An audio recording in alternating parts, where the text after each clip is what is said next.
Hello everyone, and welcome to a new game called Creeper World 3, Arc Eternal. So this is the third game in a series of Creeper World. I think I originally played the first one, and that was probably my favorite back when it was still in like addicting games and stuff before, everybody knew that that's how you killed your computer with viruses. Uh, but the third one's on Steam. I bought it. I've actually beat the game before. I really enjoy it. And I decided to play it here again for a couple of reasons. First reason is because I wanted to play it, and then the second reason is because apparently over my school Wi-Fi, I can't stream my Xbox to my PC, which means I can't record anything on my Xboxes anymore until I get a game capture card or until I go home. So, with that being said, I can't record any more Battlefield 1, sadly. I mean, I'm having some epic games. I mean, I guess if I get an Ethernet cable, I might be able to plug it straight into my computer, but we'll have to see another day. For now, we're gonna play this. So let's get started. Alright, replay intro, there we go. The arc of the mortal universe is long, but bends towards justice. Dasher. Oh. Interesting.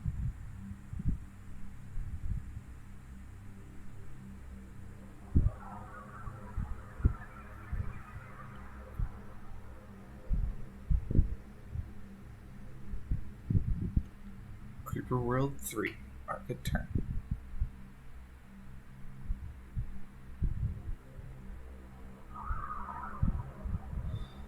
By the year a lot, in the first common era, humans had spread into a great galactic empire. They achieved and ended.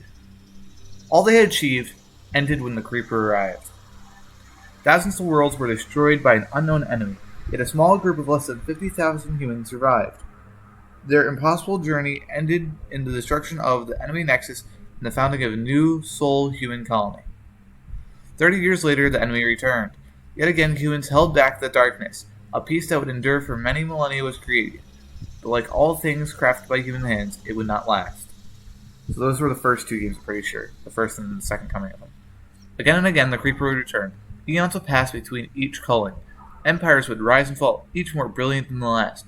But no matter how great humanity became, it would always succumb. Through it all, one man slept. His journey on the first great exodus was not to be his last.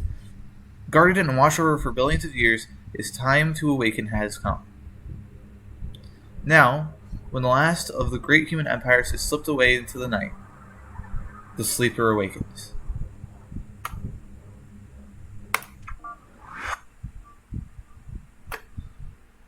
Alright, and now I think for the rest of the lore, I'm going to click Archive Transmissions. Stars! Wake up! Stars! Commander Starguard... we're gonna be Commander Starlord. Commander Starlord! What? What? Wait a minute. Who are you? I keep the ship lights very low. You have slept for a very, very long time. My name is Leah. I don't know any Leah. The last thing I remember is Platypus laughing and saying, Vorcha Fabius. Where am I? Where is Platypus? And who are you? Platypus created me shortly after he placed you in suspended animation. I was your guardian for the eons that passed. I have watched over and protected you for many cycles. I am part of the ship we are on. We have been in orbit around a stable singularity for many eons, hiding from all that has transpired. Just how many eons?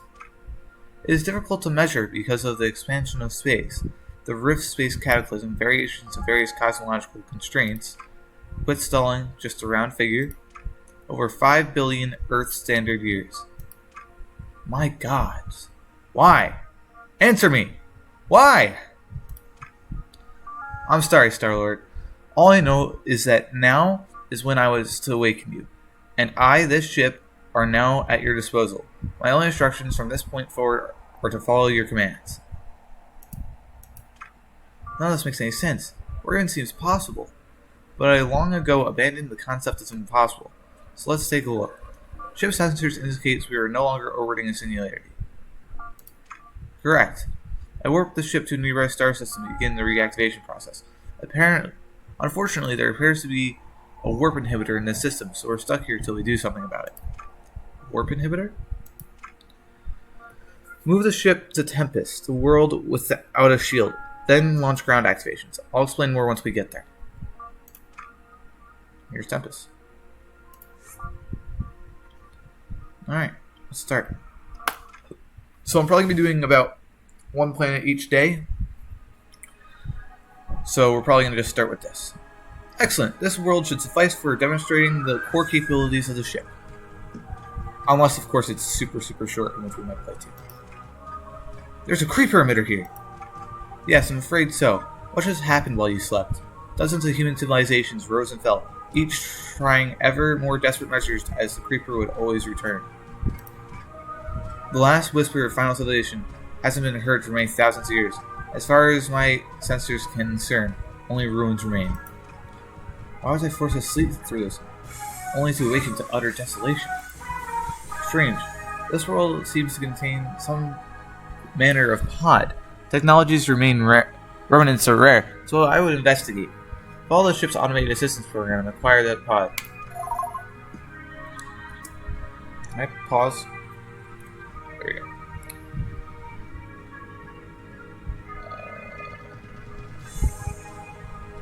Yeah, so we're just gonna chuck in a command pod. Let's throw it on top of this far map. Seems like the best idea.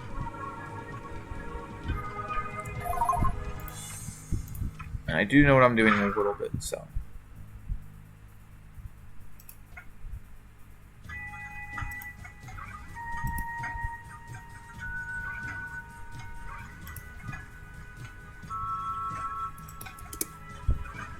It's P. P is pause. I need to remember that.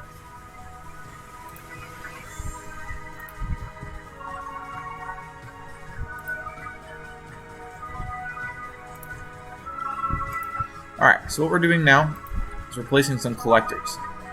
These will collect energy for us, which will in turn allow us to do things. It also requires energy to build them, which kind of travel across the lines that you see in little packets, those white balls. And we're probably going to overload the whole system by using too many.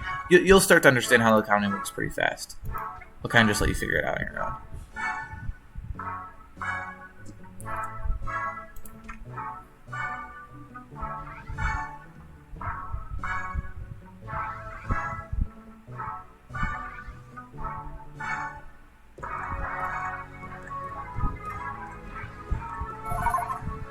Alright. So these are cannons. Oh, I need to press P. So they'll actually do damage against the creeper. These will pretty much just explode about like 2 seconds after they're touched by it. And the creeper is this blue stuff. It's basically a blue wave that will just consume everything in its path. And it kind of flows with the terrain. It's a really interesting concept. So, let me really quickly go through everything. So structures are things that you can build like collectors, stuff that will bring you energy or will make your power lines longer. Weapons are everything to fight the creeper standardly. Titans are the big boy weapons against the creeper. And like research stuff, foundries, stuff like that. And then orbital we can get up to 3 command stations. Which in the previous games this was a city that had the last 50,000 humans on it.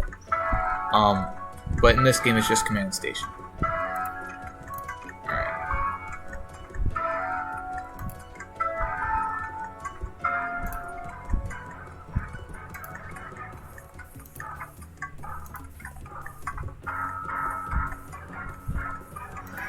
The music's fantastic for this game.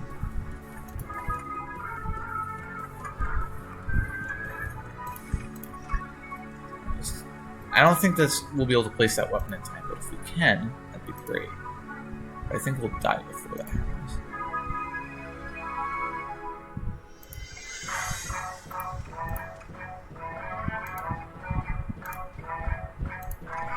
let's see how this does.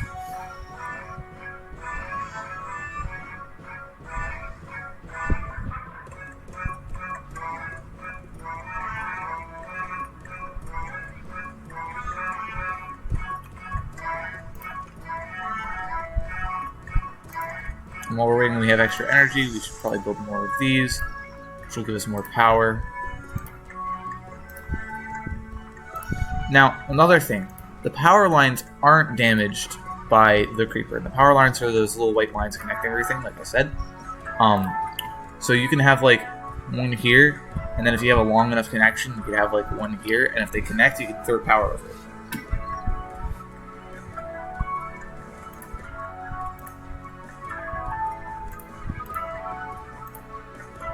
So the most efficient way to place these is like what you saw up here, but on uneven terrain, I don't care. There's also better ones for transmitting power, like they'll transmit faster between each other, but we don't have them unlocked.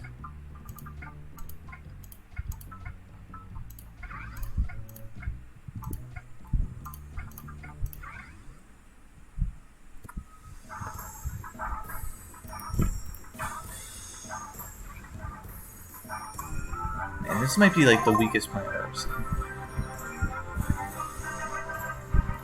Now I finally get to see some fighting going on. You can also move these, you can't move the other towers. And this is like, yeah, it's the first planet, it's the easiest one. You can move these straight into the creeper. Some other facts. You can't fight down, but you can fight up. Oh, right, and a nullifier is how you actually take out the things. It has to be in its range, and then it'll power up and fire, and it'll destroy the actual things. Now, we want to get that structure, though, before we finish.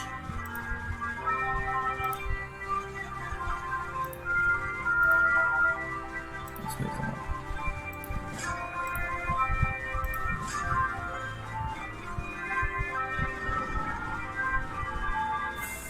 Got it. And that's the shield key for the next planet. Which means I can get through it.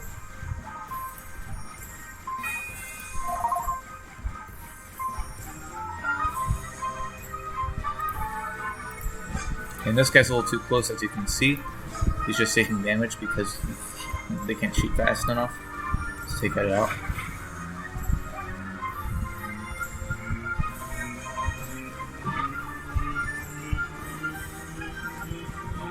Oh, here we go. And that's victory. Alright, let's see how long this video's been going. 13 minutes? I'll do one more. Alright, continue without submitting because I don't care.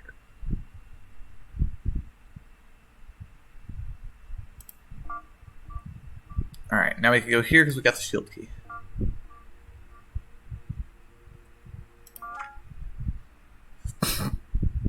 Excellent. That pod from Planet Tempest contained a shield key for this planet. Obtaining allowed us to lower the shield and access this planet.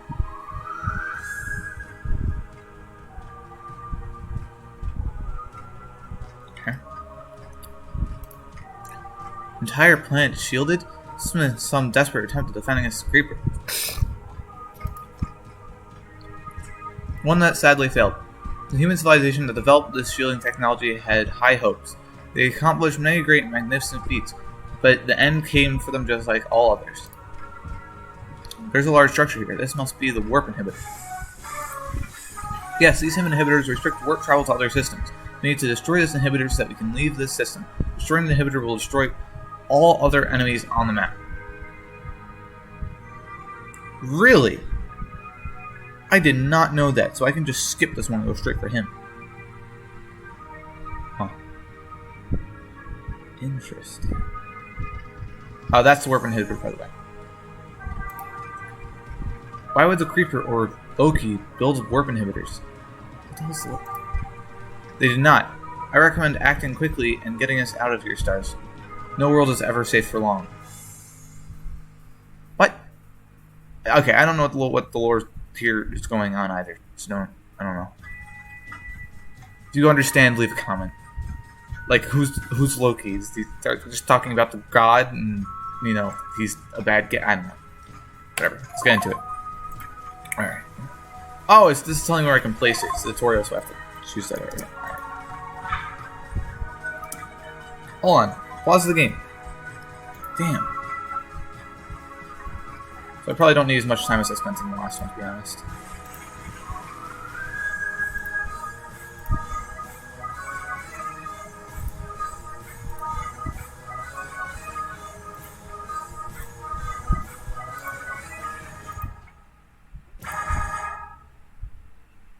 Good enough.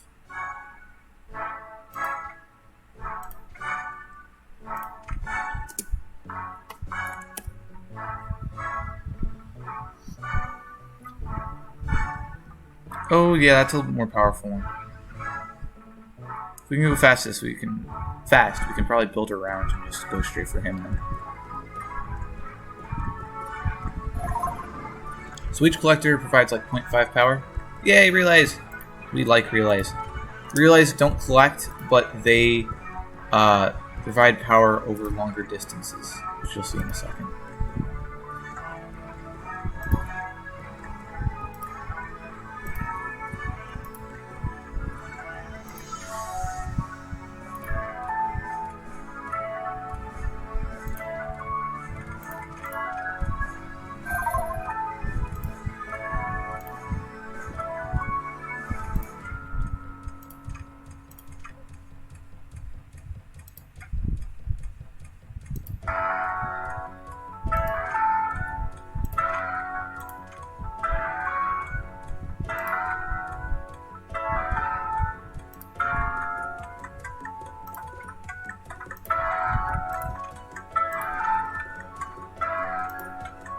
And they also transmit it faster, which is slightly better. It's not too important.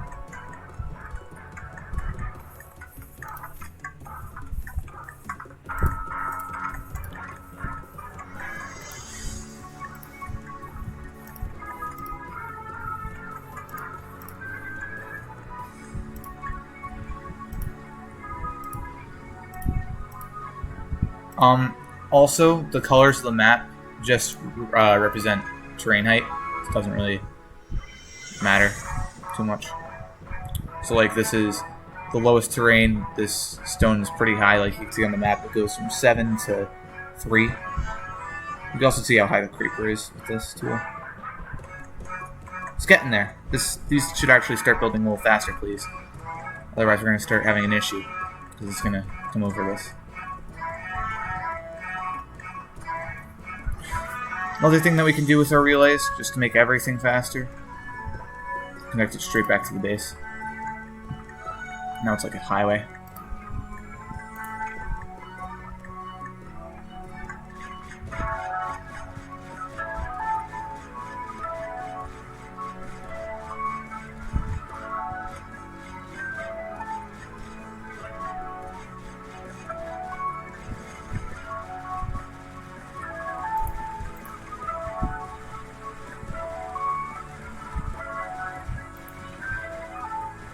Nullfire in range? Alrighty then, I guess we'll just put some nullfire there. Snap was a little too easy. Honestly, I could also just place a nullfire here.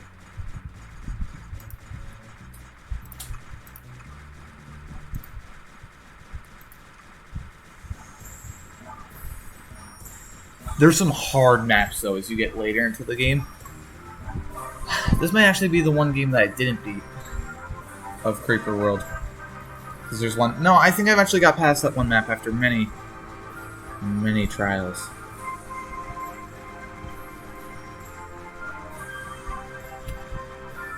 Actually, you know what? Destroy that. I want to see if I destroy this, if you'll also destroy that, like they said.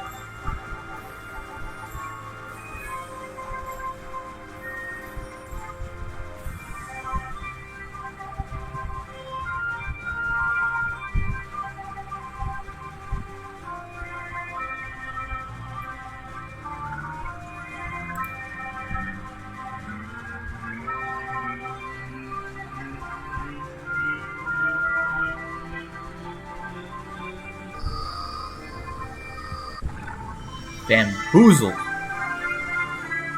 Yes, it did. Cool. It's good to know.